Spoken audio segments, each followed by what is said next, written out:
muchas gracias por la presentación. Muchas gracias a la Junta Directiva saliente que me invitó a hacerme cargo de esta ponencia en las presentes jornadas que hubieran tenido que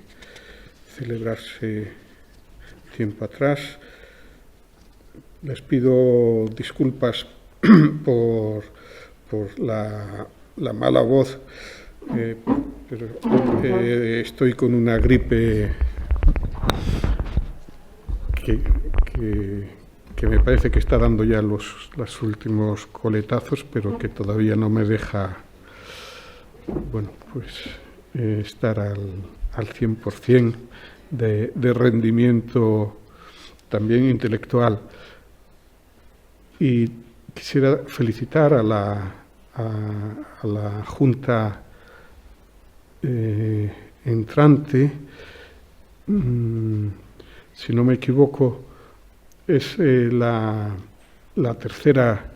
presidencia que resulta ostentada por una mujer.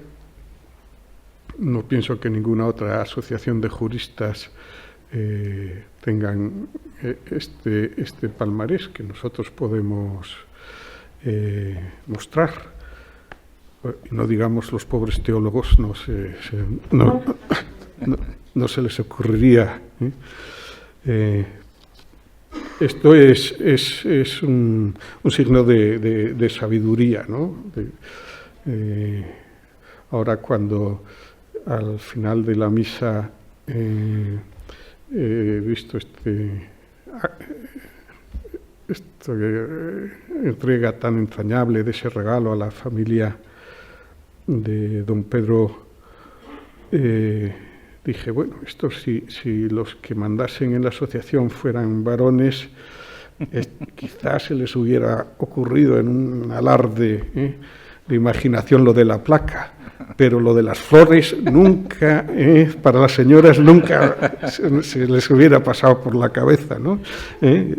Entonces, bueno, yo me alegro mucho de que ahora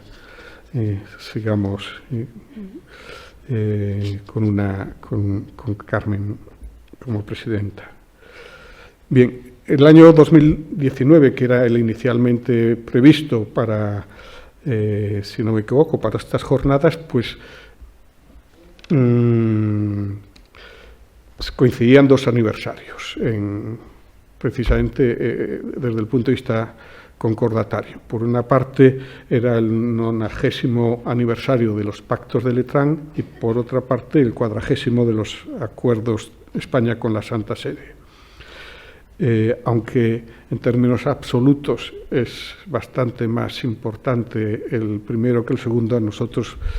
obviamente nos interesa nuestros acuerdos, los acuerdos que ha establecido nuestra nación, el Estado español con la Santa Sede. No obstante, de los primeros sí que quisiera decir brevemente lo siguiente. En primer lugar, que con los pactos lateranenses se llegó a un caso de éxito, que fue encontrar esa solución tan imaginativa del Estado de la Ciudad del Vaticano. Y por otro lado, pues también forma parte de los pactos de Letrán el concordato que se suscribió entre el entonces Reino de Italia y la Santa Sede, y que con los acuerdos de Vilamadama del 84 siguen en vigor. Esto es interesante tenerlo en cuenta porque me parece a mí que entre 1929 y 1984 la sociedad y el ordenamiento jurídico italiano sufrió muchos más cambios que los que se dieron entre 1953, fecha del concordato de Franco, y 1981, que son la fecha de los vigentes acuerdos Iglesia-Estado. Pero, bueno, enseguida el concordato del 53, como saben, pues se le achacó una vetustez y un desfase que, en mi opinión, no era tan acusado, sino que había una especie de aversión hacia la figura y el propio término del concordato, quizá porque se había extendido la idea de que eso del concordato era un asunto franquista, ¿no? Que solamente lo teníamos aquí en España porque se lo había dado la Iglesia a Franco. Bueno,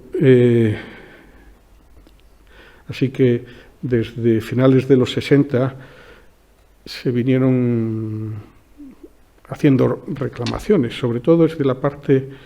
eclesial, para que se sustituyeran el viejo concordato por unos nuevos acuerdos, y esto está bastante estudiado. Por tanto, yo no voy aquí tampoco le he dedicado gran atención en el texto escrito de la ponencia. No voy a dedicar mucha atención a cómo fue la historia de lo que iba a ser la revisión del concordato, y acabó siendo luego unos acuerdos que en su conjunto derogaron todo el concordato del 53. Si me quiero referir a que el desbloqueo, la situación de esa revisión se actuó con el segundo gobierno de la monarquía, al poco de llegar a la presidencia del gobierno Adolfo Suárez, y antes del primer Consejo de Ministros de ese nuevo gobierno, cuyo ministro de Exteriores era don Marcelino Oreja. El propio rey Juan Carlos quiso entrevistarse con Oreja, él mismo lo ha contado, antes del Consejo de Ministros, que por ser el primero se celebraba en el Palacio de la Zarzuela, y le dijo que había que desbloquear ya la cuestión de concordataria, y que él estaba dispuesto a renunciar al derecho de presentación, que era la piedra de tropiezo en aquellas negociaciones de revisión. Y bueno, lo cierto es que en un tiempo récord, el 28 de julio, se suscribió ese acuerdo del 76 en 20 días. Fue una cosa fugacísima entre el ministro de Exteriores y el cardenal secretario de Estado, Villot, en el Vaticano. Un acuerdo que, como sabemos, su núcleo era una renuncia por parte, más que del Estado español, por parte del rey Juan Carlos al derecho de presentación, por parte de la Santa Sede al privilegio del fuero, y se acompañaba alguna cosa más, como la relativa al nombramiento del vicario general castrense, y un asunto que sigue en vigor y que es muy interesante en los tiempos que corren, que es la prohibición a las autoridades españolas, también judiciales, de requerir información a sacerdotes y religiosos sobre asuntos que conozcan, no ya por el acto sacramental de la confesión, sino algo mucho más amplio, por razón de su ministerio. Bien, en el preámbulo de este acuerdo del 76 se decía que ambas partes se comprometían para llegar en el menor tiempo posible a acuerdos sobre las materias que debían ser objetos de revisión del concordato del 53. Es decir, El acuerdo era cambiar las cosas que se habían quedado por cualquier motivo desfasadas en el concordato, pero, como antes he dicho, el resultado final fue otro. Mayor Oreja se dirigió, después de la firma de este acuerdo de 28 de julio del 76, a la Santa Sede, a la Secretaría de Estado, diciendo que ese cuanto antes el Estado español lo fijaba unilateralmente en 2 años, de manera que se tenía que llegar antes del 28 de julio del 78 a la revisión del concordato o a lo que ya se empezaba a perfilar a los acuerdos parciales que sustituyesen al concordato del 53. Cuando llegó el verano del 78 y se vio que todavía estaban los debates de las constituyentes para aprobar la Constitución, lo que luego sería la Constitución española ahora vigente, pues se pusieron de acuerdo para que esos 2 años se templara ese plazo que parecía tan tajante, fatal, hasta después de la Constitución. Y efectivamente los acuerdos se suscribieron el 3 de enero del 79, poquitos días después del 29 de diciembre, que fue la fecha de la promulgación de la Constitución. Esto me pone ya sobre la pista para empezar a referirme a los acuerdos y lo haré diciendo algunas cosas sobre cuál es su naturaleza jurídica, que son cosas conocidas, y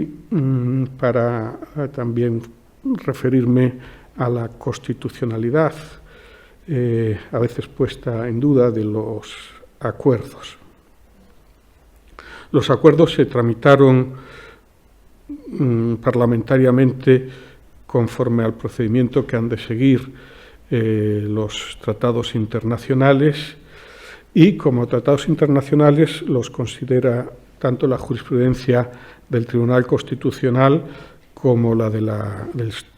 Tribunal Supremo. Es más, la primera sentencia en términos absolutos, la sentencia 1 de 1981, de 26 de enero,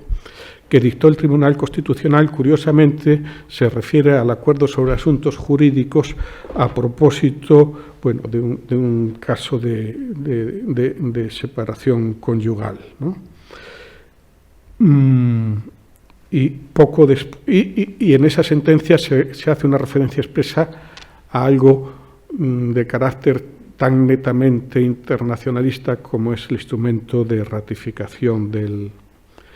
acuerdo sobre asuntos jurídicos. Más explícitamente,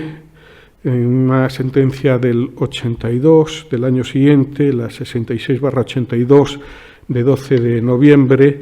el Tribunal Constitucional expresa que no podemos menos que constatar que este acuerdo tiene rango de tratado internacional y se inserta en la clasificación del artículo 94 de la Constitución, con las consecuencias que esa inserción comporta. Es decir, como todo tratado internacional, pues a él deben sujetarse todos los sujetos del ordenamiento jurídico español, también los poderes públicos, y no puede haber normas infralegales que lo contravengan. Bueno, y también las legales deben pasar por un trámite previo de modificación del tratado internacional si alguna norma legal de rango de ley quiere disponer algo de lo previsto en un tratado internacional, en este caso los acuerdos. Bueno, con declaraciones tan tan netas, porque el Tribunal Supremo también se refirió siempre a esa naturaleza de tratado internacional de los acuerdos del 79, pues prácticamente nadie ha puesto en duda la naturaleza del tratado internacional. Sí lo hizo en el primer manual y siguió haciéndolo en las ediciones siguientes, las he ido consultando todas hasta la penúltima. No he podido consultar la última, pero me extrañaría que dijera algo distinto el profesor Llamazares, ¿no? Llamazares tiene, digamos, una especie de aversión personal hacia los acuerdos del 79 y dice que no son tratados internacionales, sino que, dice concretamente, se asimilan a tratados internacionales, pero evidentemente son otra cosa. Esta evidencia que se le presenta solamente a Llamazares no sé en qué se puede cifrar, ¿no? Los acuerdos prevén en el artículo 7 de cada uno de ellos una fórmula para resolución de dudas en la aplicación y en la interpretación, que es la fórmula usual de los tratados internacionales, es decir, estar a los principios, los acuerdos sean las dudas se han de resolver de conformidad a los principios que informan los acuerdos, ¿no?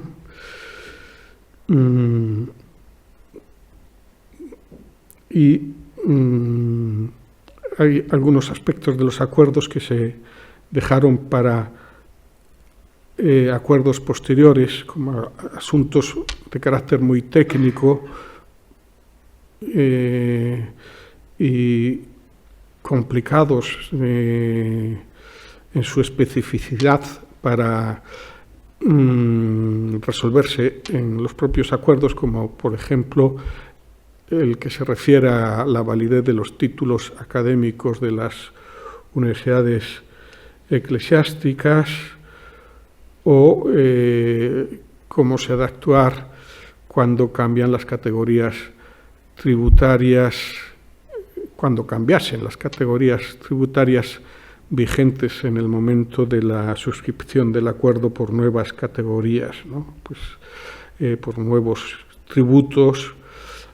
cómo se han de resolver o cómo se han de aplicar los supuestos de no sujeción y de exención a los tributos nuevos. Se deja para nuevos acuerdos no de rango concordatario como los del 79, sino de un rango inferior, ¿no?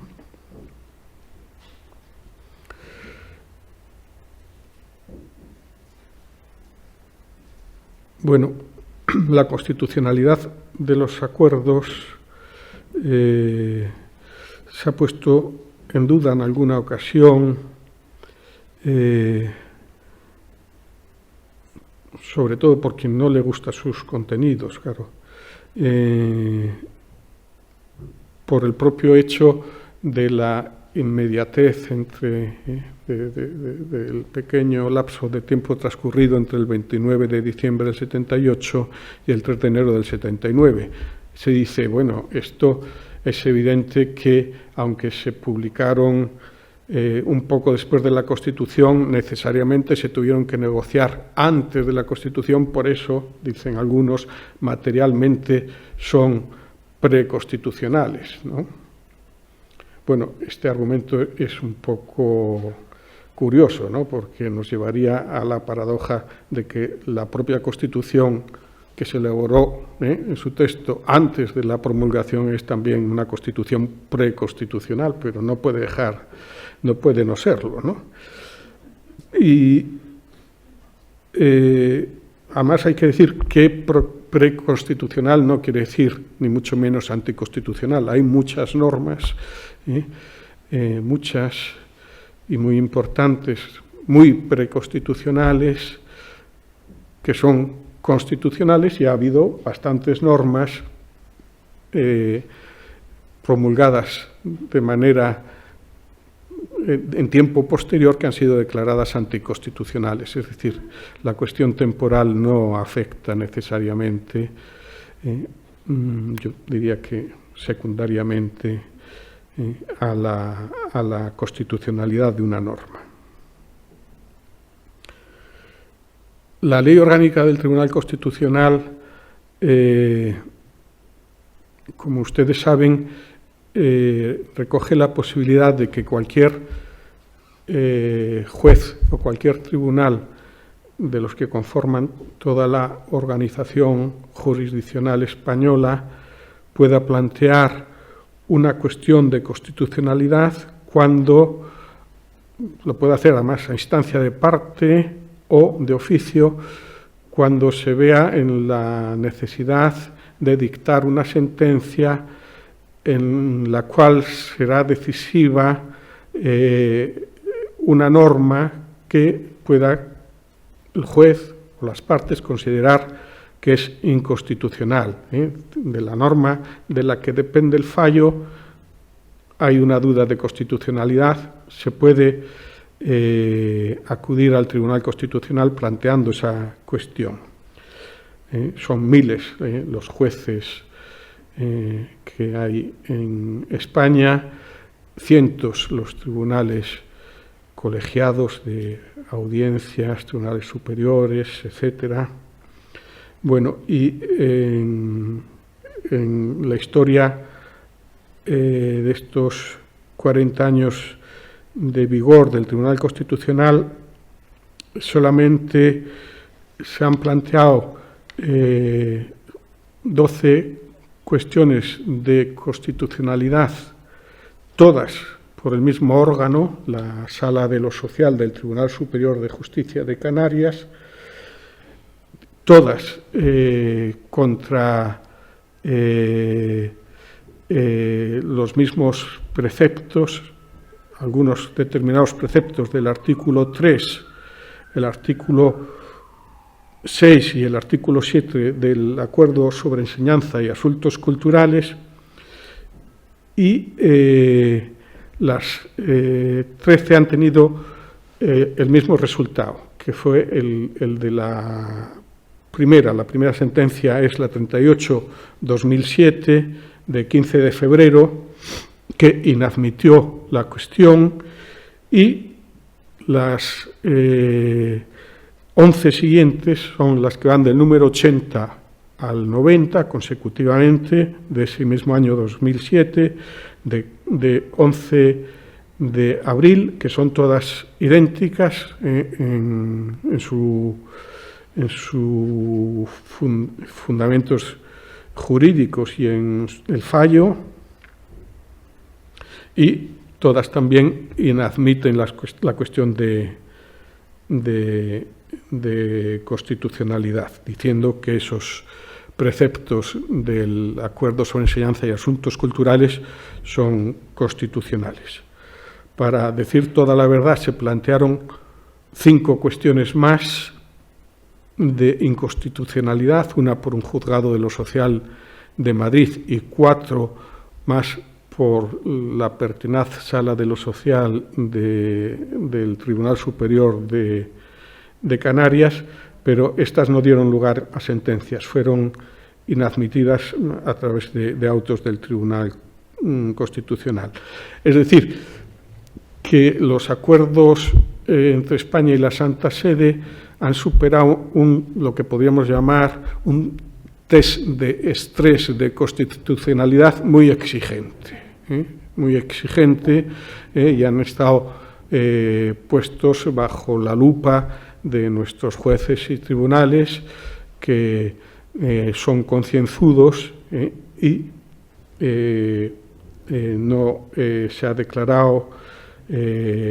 inconstitucional ninguno de sus preceptos. No obstante, hay algunos autores que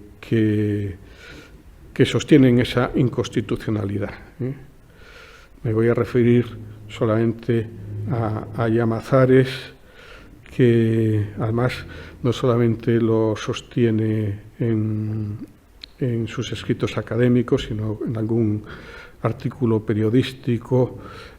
con gran, digamos, vehemencia, llega a decir que quien distingue el día de la noche ve que son inconstitucionales, ¿no? Bueno, pues yo debo estar jurídicamente ciego porque no tengo puede ser una visión, ¿no? Más que bien. Respecto de los ya pasando al contenido de los acuerdos, ¿cuáles han sido las cuestiones más complicadas en su interpretación y en su aplicación? Yo he seguido una opción metódica que es fijarme en los dos aspectos más controvertidos, porque intentar hacer un repaso de todas las controversias que ha habido en la interpretación y en la aplicación de los acuerdos, pues sería tanto como prácticamente hacer un repaso a todo el derecho eclesiástico español y me parece que excedía de las posibilidades. Hubiera salido un texto muy extenso. Así todo ya ha salido demasiado extenso para mi gusto y he pensado, he comprobado primero que los temas con más sentencias son, en primer lugar, los que se refieren a la enseñanza de la religión y, en segundo lugar, los que se refieren a las cuestiones económicas. Y aquí me voy a centrar, y en la exposición que haré ahora pues abordaré también esos dos temas. En primer lugar, la enseñanza de la religión, atendiendo a los dos aspectos que han sido más litigiosos. Por una parte, la propia asignatura de la religión como asignatura que se ha de impartir en el sistema educativo español, y por otra parte, las cuestiones que se refieren al profesorado de esa asignatura de religión. En lo que se refiere a la cuestión económica, veré si me da tiempo, es decir, voy a ir avanzando en la ponencia, pero no se preocupen que yo a las 11:05 dejaré de hablar. Si no me deja la voz a mí antes, yo la dejaré a ella porque no tengo ningún derecho a castigarles. Son ustedes compañeros socios de la asociación, son canonistas y no se merecen un castigo, ¿no? Y extenderme más de 45 minutos lo sería. Respecto de la asignatura, sabemos que en estos 40 años que aproximadamente han corrido, como nuestros poderes públicos no han tenido la sensatez de llegar a una legislación aceptable por la mayoría de las fuerzas políticas, pues ha habido distintos modelos educativos, a veces contrapuestos en aspectos importantes, que no obstante todos tienen cabida en el multiforme proteico artículo 27 de la Constitución, que admite prácticamente cualquier cosa, ¿no? Porque en el artículo, para conseguir el que fue el consenso más difícil del íter constitucional, pues en ese artículo 27, que es un artículo muy extenso, se mete se meten asuntos que se pueden entender de una manera y otros que se pueden entender de la manera contraria, ¿no? La libertad de enseñanza, pero la intervención de los poderes públicos y la planificación por parte de los poderes públicos y cuestiones así, ¿no? Bueno, por tanto, la configuración de la asignatura de religión católica ha sufrido distintos cambios y han recaído muchas sentencias, tanto sobre todo el Tribunal Supremo, también alguna del Tribunal Constitucional, sobre no sobre los preceptos del acuerdo sobre enseñanza y asuntos culturales, que no diseña un estatuto de esa asignatura, sino más bien sobre las normas que desarrollan o ejecutan lo que el acuerdo prevé. En realidad el acuerdo prevé un asunto bien complejo, ¿no? Sí, porque por una parte, como ustedes saben, se dice que se debe impartir la asignatura en condiciones equiparables a las demás disciplinas fundamentales, y por otra parte se dice que la enseñanza de la religión católica es voluntaria, ¿no? Debe ser de libre seguimiento por parte de los estudiantes, aunque obligatoriamente los centros la hayan de ofrecer. Pero esto, digamos, que tiene ya muy mala composición porque si realmente es fundamental, no se entiende muy bien que sea voluntaria, ¿no? Debe tener una fundamentalidad distinta a otras asignaturas que, por ser fundamentales, son obligatorias, ¿no? Bueno, y entonces las regulaciones inicialmente del gobierno central y después también de los gobiernos autonómicos, pues han sido diversas, y sobre esas regulaciones han recaído bastantes sentencias sobre cómo se ha de configurar esta asignatura. Mejor dicho, no cómo se ha de configurar esta asignatura, no hay tantas sentencias, hay muchas más sobre cómo se ha de configurar la asignatura que debe ser la alternativa a la religión católica. La mayor parte de ellas provienen de las salas de lo contencioso administrativo del Tribunal Supremo, aunque yo quisiera hacer mención de una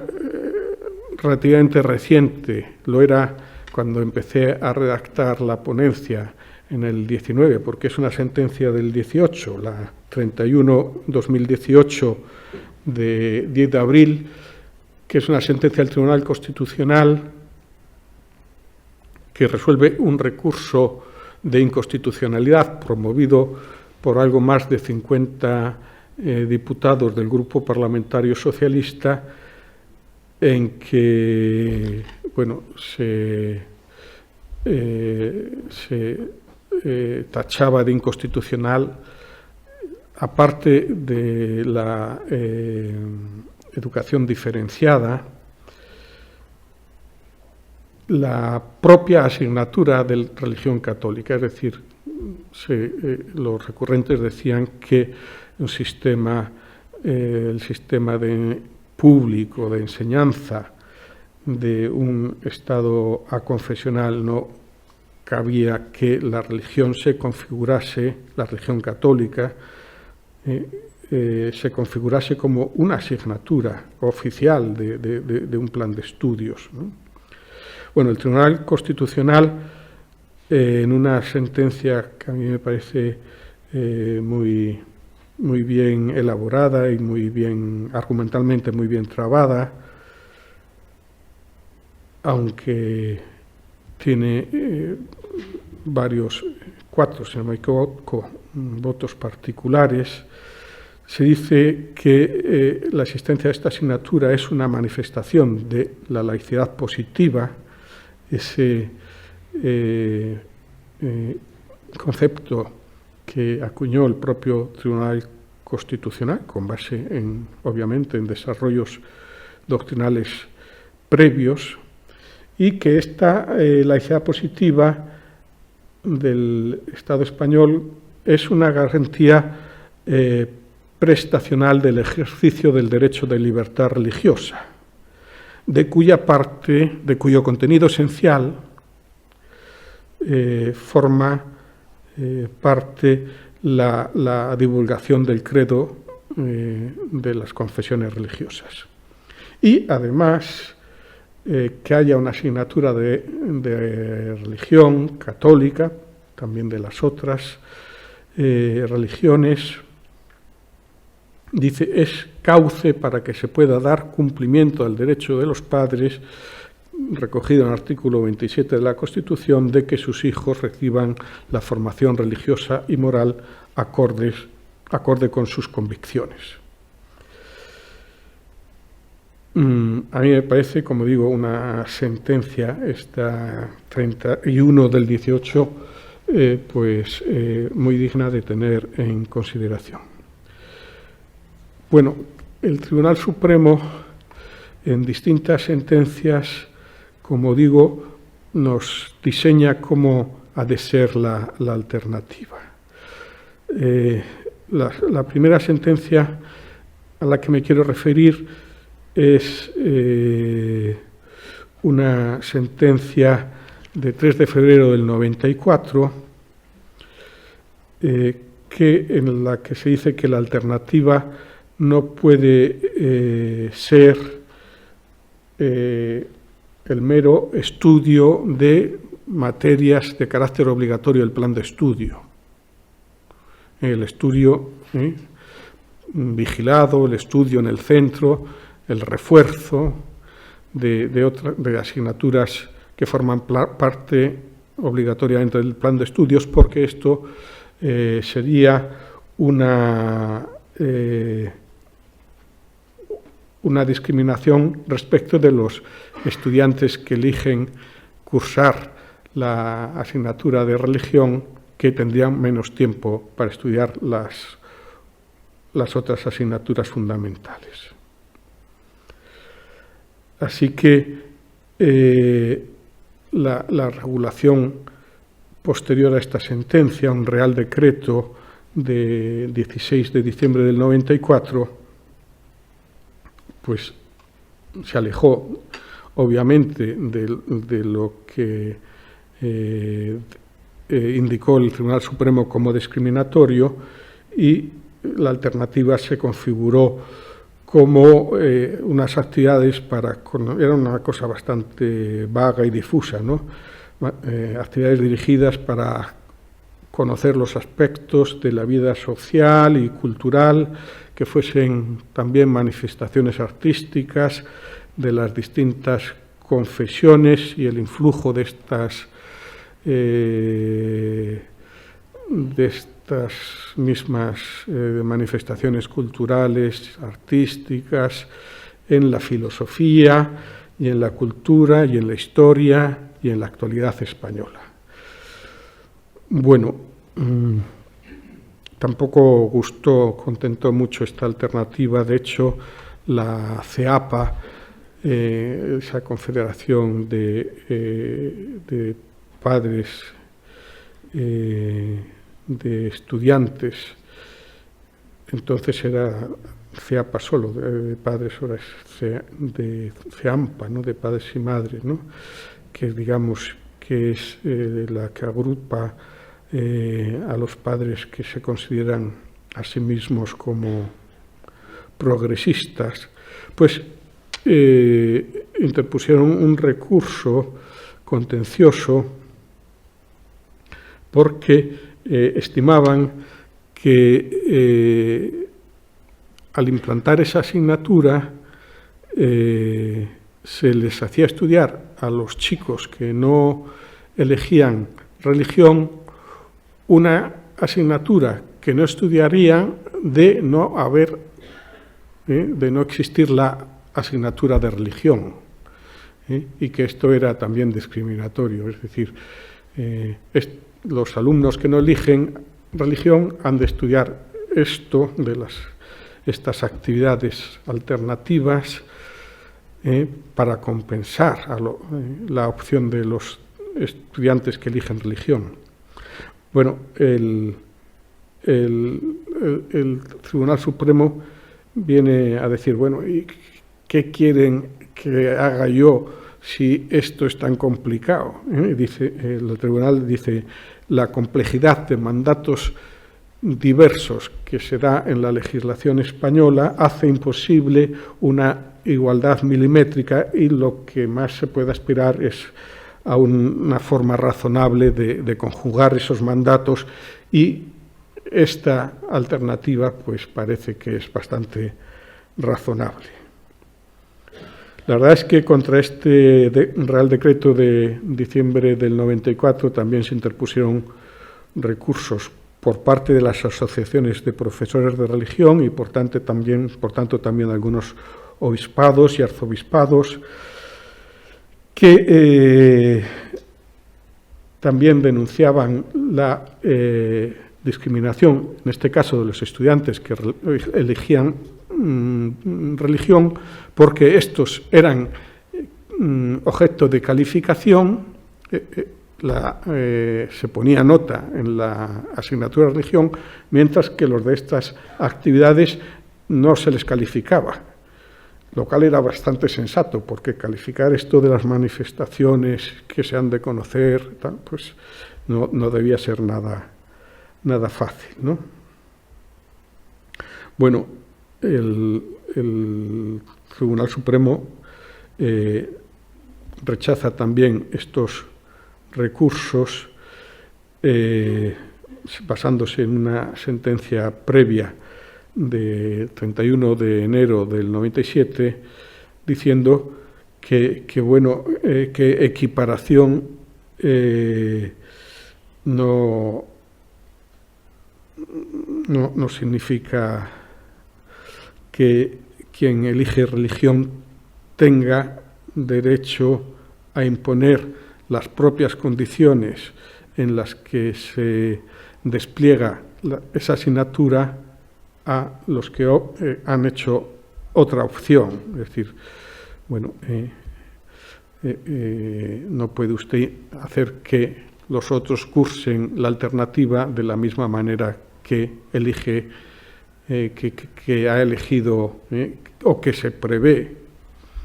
para quienes eligen la asignatura de la religión, ¿no?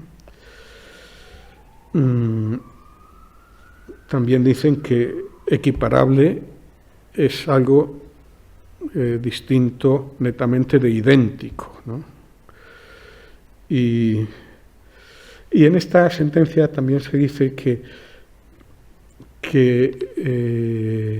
seguramente porque era una solución que los recurrentes venían a aportar, que no es exigible que la alternativa a la religión sea un estudio del fenómeno religioso no fideísta, es decir, un estudio de los factores sociales, culturales, históricos de las religiones y de su influencia en la sociedad española. Dicen, esto no es exigible, ¿no? Digamos, una vertiente no fideísta de la religión como contenido alternativo. Ahora bien, a mí me parece que es importante darse cuenta que una cosa es que el Tribunal Supremo diga que no es exigible y otra que lo prohíba, porque a mí me parece que quizá es la alternativa más razonable si no queremos tener estudiantes que sean unos cafres en materias que cualquier persona culta debe conocer, ¿no? Pues quién es Moisés o quién es San Pablo, y que, no sé, a la hora de ver tantas manifestaciones artísticas de la historia, pues sepan quiénes son esos seres que aparecen con alas o estas cuestiones, pues para eso valdría esa alternativa que, como digo, a mi modo de ver, es para mí la más aceptable. Si me dan 2 minutos, solamente quisiera decir, para acabar, en lo que se refiere a la asignatura, que la Ley Orgánica de mejora de la calidad de la educación, es decir, la ley que ha derogado esta última ley del gobierno anterior, la ley que dictó el partido que promulgó el gobierno, estando en el gobierno del Partido Popular, siendo ministro de Educación Wert, a mí me parece que fue una ley muy deficiente en lo que se refiere a la asignatura de la religión, al introducir esa distinción entre asignaturas troncales específicas y de libre configuración autonómica, que se decía en el propio preámbulo de la ley que nada tenía que ver esa división con la importancia de las asignaturas, y poner no como troncal, donde están situadas la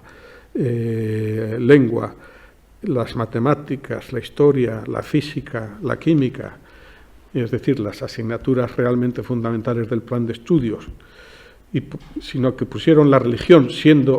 debiendo ser considerada como fundamental, la hicieron específica y, por tanto, con un poder de disposición sobre la conformación de los horarios y de los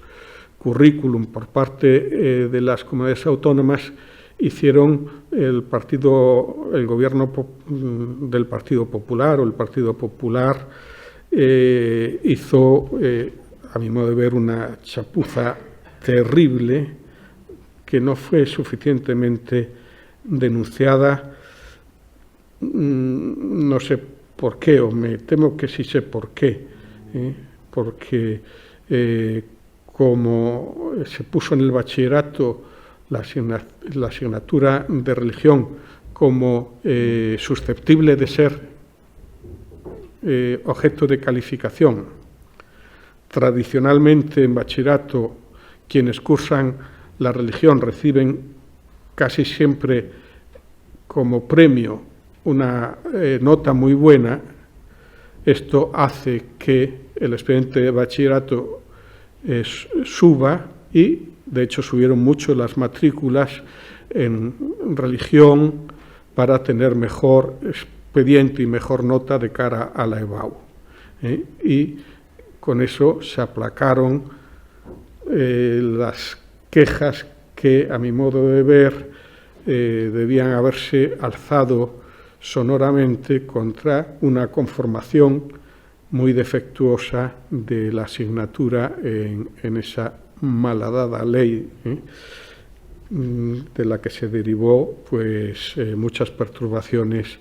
para la asignatura en primaria y secundaria. Pero no me da tiempo a pasar revista a estos defectos y a la forma en que fueron abordados los distintos recursos por el Tribunal Supremo Español. Aquí dejo la exposición, remito para lo que falta, que quizás sea algo más de la mitad de la ponencia, al texto escrito que tendrán en las actas. Nada más. Muchas gracias por la atención.